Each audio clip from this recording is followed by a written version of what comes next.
মৌলভীবাজার জেলা স্বেচ্ছাসেবক দলের জনসভা অনুষ্ঠিত।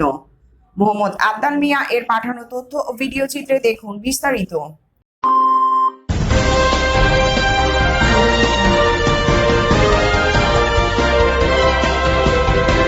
বিএনপির ভারপ্রাপ্ত চেয়ারম্যান তারেক রহমান ঘোষিত ৩১ দফা বাস্তবায়ন, নিত্য প্রয়োজনীয় দ্রব্যমূল্যের ঊর্ধ্বগতি রোধ, আইন শৃঙ্খলা পরিস্থিতির অবনতি, দ্রুত জাতীয় নির্বাচনের রোডম্যাপ ঘোষণা এবং পতিত ফ্যাসিবাদের ষড়যন্ত্র মোকাবিলা সহ বিভিন্ন জনদাবিতে মৌলভীবাজার জেলা স্বেচ্ছাসেবক দলের জনসভা অনুষ্ঠিত হয়েছে।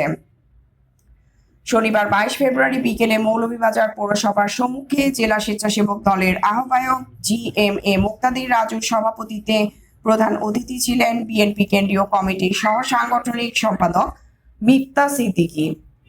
জেলা স্বেচ্ছাসেবক দলের সদস্য সচিব আহমদ আহাদের সঞ্চালনায় বিশেষ অতিথি ছিলেন বিএনপি মৌলভীবাজার জেলা শাখার সাবেক সাধারণ সম্পাদক ও বর্তমান আহ্বায়ক কমিটির সদস্য মিজানুর রহমান ভিপি মিজান, আহ্বায়ক কমিটির সদস্য মতিন বক্স, স্বেচ্ছাসেবক দল কেন্দ্রীয় সংসদের সাবেক সহ সাংগঠনিক সম্পাদক স্বাগত কিশোর দাস চৌধুরী।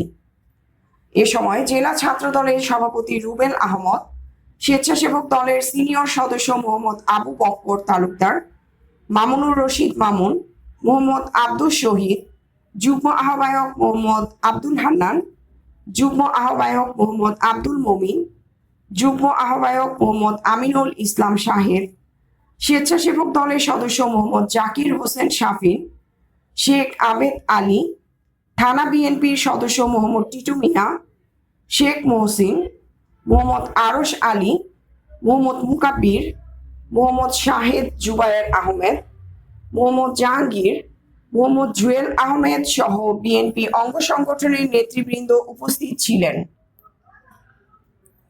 প্রিয়াঙ্কা মল্লিক, দৈনিক প্রভাতী বাংলাদেশ, মৌলভীবাজার।